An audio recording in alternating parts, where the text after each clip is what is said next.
In this presentation, I will define human resource management. But what is exactly human resource management?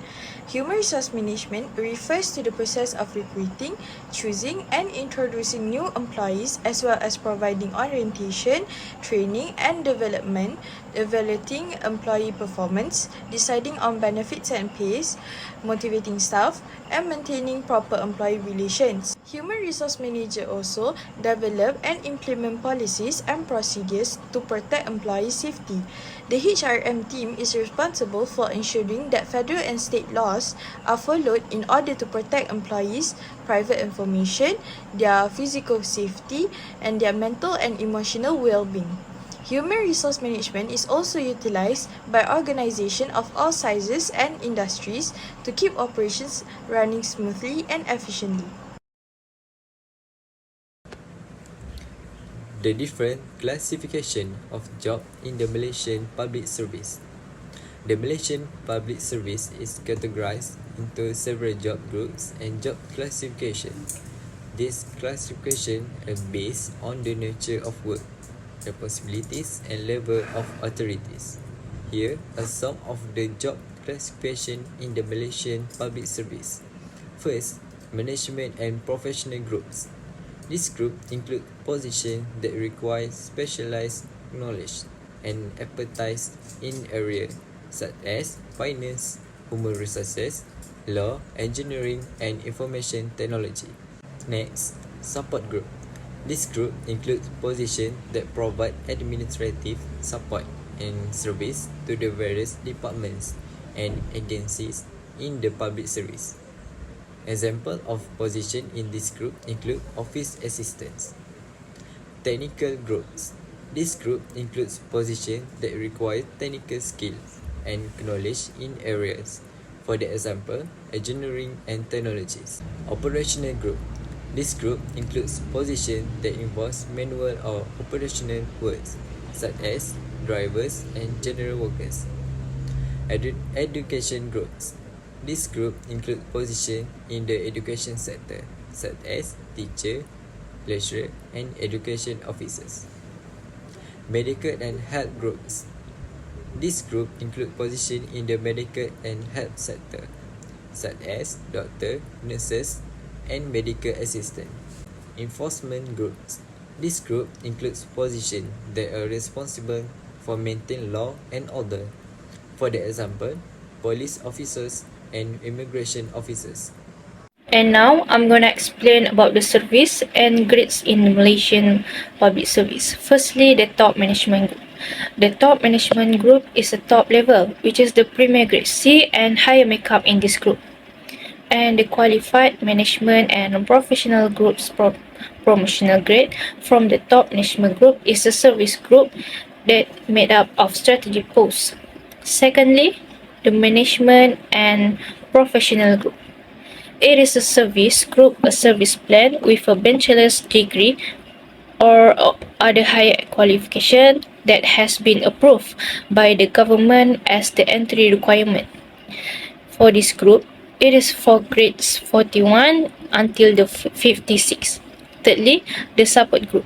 It is a service group of a service plan having a diploma level, entry requirement, or another similar qualification that is accepted by the government. For example, diploma or STPM, SPM qualification, PMR or PT3 and lower. This group consists of grades 11 until 40, which is support group with diploma or STPM qualification, which is the grade 29 to grade 40, and support group with SPM qualification, grades 90 to grade 28, and lastly, support group with PMR or PT3 and lower grades 11 to grade 18. Next, what is the meaning of job analysis? Job analysis is the process of gathering and analyzing information about the content and human requirements of work, as well as the context in which tasks are performed. The technique is used to determine job placement. Job analysis is also a way for determining the content of a job in terms of the activities involved and the attributes of work qualifications needed to complete the duties. Job analysis can help organizations determine which individuals are best suited for specific duties. Next, I'm going to talk about the job analysis for youth and sports officer. First of all, for the job description, youth and sports officers are responsible to create policy related to youth and sports. For example, Dasar Belia Malaysia was introduced in 2015 by the Ministry of Youth and Sports. This policy is created to replace the old policy, which is the Dasar Pembangunan Belia Negara 1997, and to streamline it with modernization. Other than that, they are also responsible to plan activities at the ministry level and give aids in terms of giving loans, professional advice, and also continuous consultant to expand youth and sports program. Next, for the job specification for youth and sports officer, there are 3 requirements needed. First of all is the appointment requirements. The requirements should be candidate must be Malaysian, 18 years or older, have bachelor's degree or have an honors in bachelor's degree. Next is Malay language qualification requirements. The candidates should have an honors at least grade C in the Malay language subject at the Malaysian Education Certificate or Malaysian Vocational Certificate, or even a qualification recognized by the government. And lastly is requirements for promotion by appointments. First of all, the officer should be eligible to be considered by the appointing authority for promotion by appointment to the position of youth and sports officer grade S41 if there are vacancies, and they have the qualification, which is first of all pass the special examination. On age limit for appointment is age less than 44 years if the retirement age is 55 or 56, age less than 56 years if the retirement age is 58, and age less than 58 years if the retirement age is 60. The remunerations provided for youth and sport officer according to the General Order and Service Circulars. First, salary scheme. Salary scheme is divided into 2. First is salary grade. Jobs in the same salary grade have similar pay in the market. Second is salary range. Each salary grade has a salary range that includes a minimum and a maximum. The salary is divided into 3, namely, first basic salary, 2 gross salary, 3 net salary. Here we can see the example of post grade according to qualification. The remunerations also provided firstly is allowance. This is to take care of the welfare of all government employees. Types of allowance such as first, housing fixed remuneration allowance for federal public service, 2 overtime allowance, 3 regional change allowance, 4 out of station treatment allowance, 5 subsistence allowance, 6 regional housing allowance, and 7 disruption allowance. Second is facilities. The example of the facilities that is provided is first hospitality allowance, 2 cost of living allowance, 3 public service fee remuneration, 4 annual salary increase, 5 computer and vehicle loan facility, 6 annual leave according to eligibility, and 7 maternity leave. The remunerations provided for youth and sport officer according to the General Order and Service Circulars. Holiday. The officer is allowed to leave his duty and the abandonment of that duty is not counted as termination of service. Privileges that officer get such as first, annual leave facility, second, half pay leave facility, third, leave without pay facility, 4 the facility of leave without pay for officer who accompany their partners on duty or take courses in or outside the country. 5 is of leave without record for the death of immediate family members. 6 facilities for childcare leave, and lastly, leave facility to take exams for federal public service officers. And now I'm going to explain about the training and development in human resource management. Human resource management refers to a system of educating employees within a company. It contains a variety of resources, guidelines, and exercises aimed at enhancing employee performance so that employees have the chance to broaden their knowledge and improve their abilities. Then the initiative for training and development is for educational activities. This is for carry out within an organization with the goal of enhancing an individual's or a group performance on the job. For the majority of these programs are focused on improving a worker knowledge and skill sets as well as inspiring more drive to improve their work performance so that the employees would be more efficient in their work. Lastly, the training programs can be created with the aim of fostering the long-term growth of employees, which is the training programs can be developed individually or in conjunction with a learning administration system. For example, orientation, role-playing exercises, simulation, and computer-based. Induction program for new hires.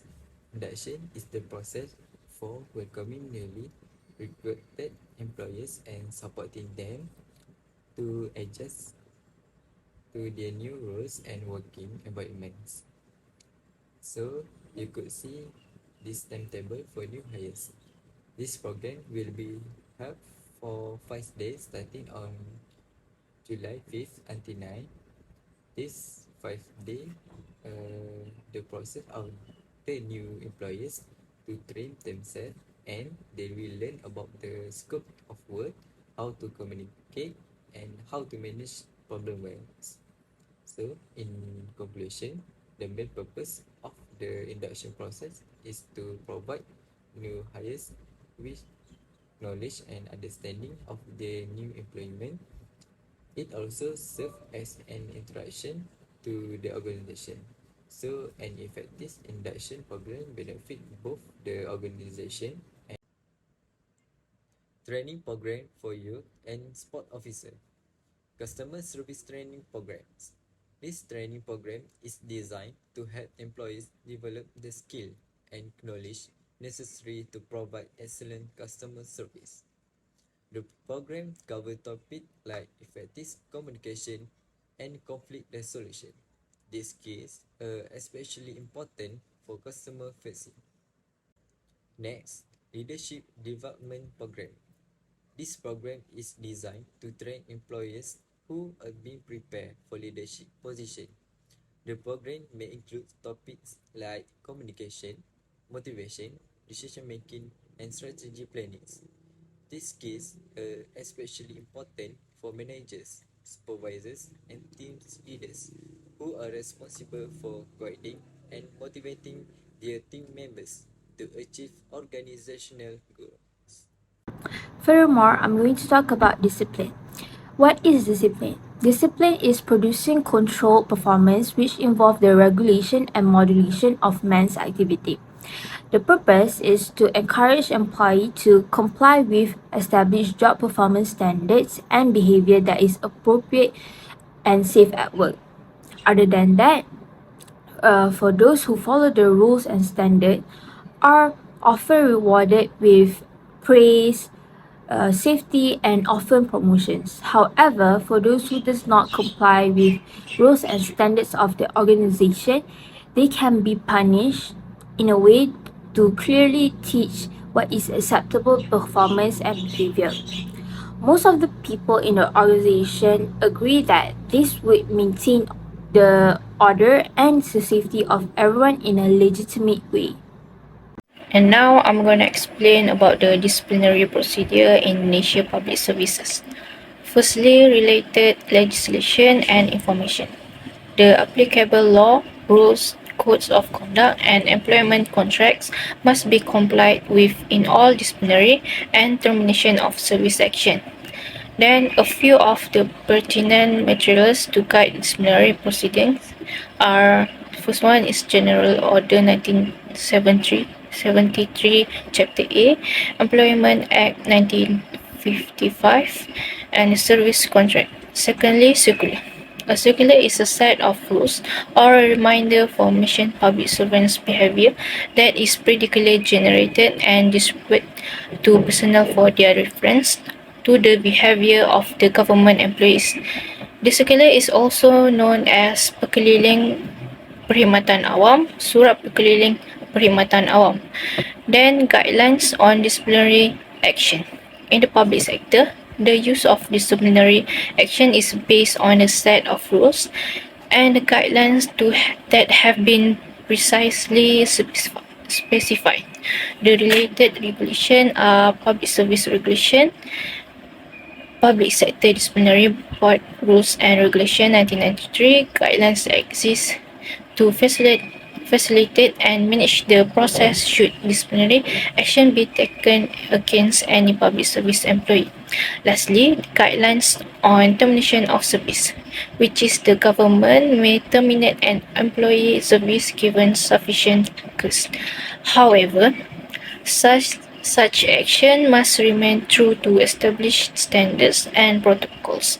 For instance, termination of service guideline, termination of service procedure for misconduct. The different disciplinary actions to be imposed on the public officer for the misconduct. Firstly, if one of the employees engage in serious misconduct, they can be dismissed without notice or pay. Next is employees should be given a reasonable opportunity to prepare for the meeting at least 24 to 48 hours notice. Next, the meeting is the employee's opportunity to present extenuating circumstances, and the employee should take time to consider further investigate the employee's answer before deciding on the balance of probabilities if the allegation is substantiated. Next is consider the most appropriate result. Lastly, a letter of concern, reprimand, no action, final, writing warning, verbal warning, or termination may be warranted. So here, I will be discussing 3 infractions or infringement that are normally associated with the use and spot officer grade. So firstly is corruption. What is corruption? Corruption is defined as dishonest behavior by person in position of authority. Individuals who neglect their power may be individuals or members of organizations such as business and governments. Corruption can come in the form of soliciting or receiving gratification, offering or giving gratification, intending to deceive, and using office or position for gratification. Secondly is breach of trust. Breach of trust is an act by a trustee that is not authorized either by the trust document or by the law. A breach of trust is possible. For example, if a trustee delivers true assets to a beneficiary who is not entitled to them under the provision of the trust agreement, or invest the trust fund in a way that is not permitted under his stated or legal investment authorities. Last but not least is drug abuse. The use of illegal drugs for purpose other than those for which they are meant to be used or in excessive amounts, drug abuse may lead to social, physical, emotional, and job-related problems. Eventually, the use of drugs also helps to improve sporting performance and has not only caused unhealthy side effects but also death in athletes over the years.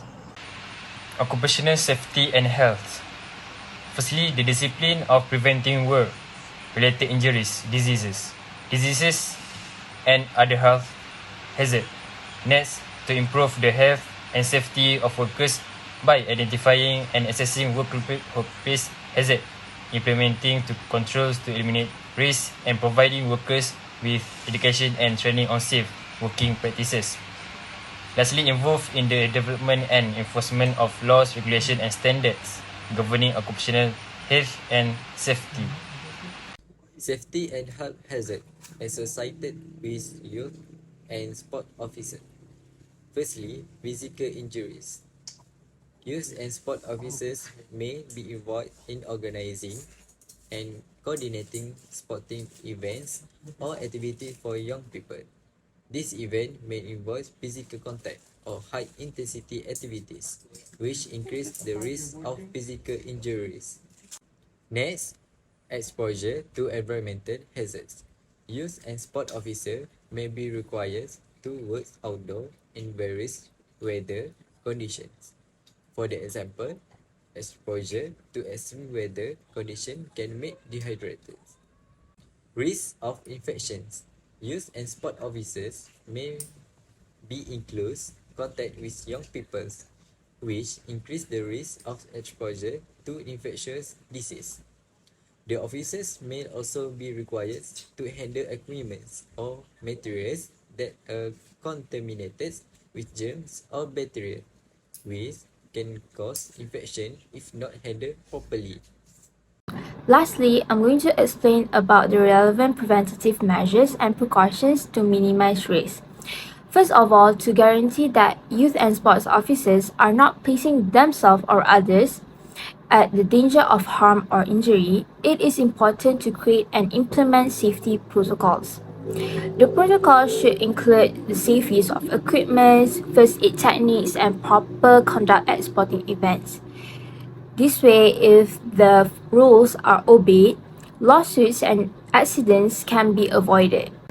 Second of all, the government should offer adequate training to officers. This way, the officers can recognize potential hazards and how to respond in an emergency.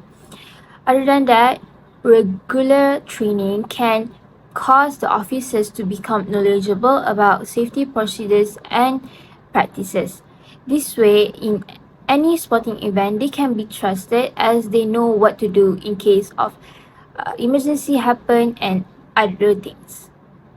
Lastly, volunteers who want to work in a youth and sports program should go through screening procedure and training. This is by doing background searches and reference check. This is to see that if the volunteers are qualified or not for the programs.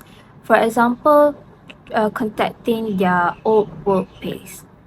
Other than that, in order to guarantee that volunteers are prepared to handle any potential hazards or crises that may develop during the athletic events, it is important to give them training on safety protocols and guidelines.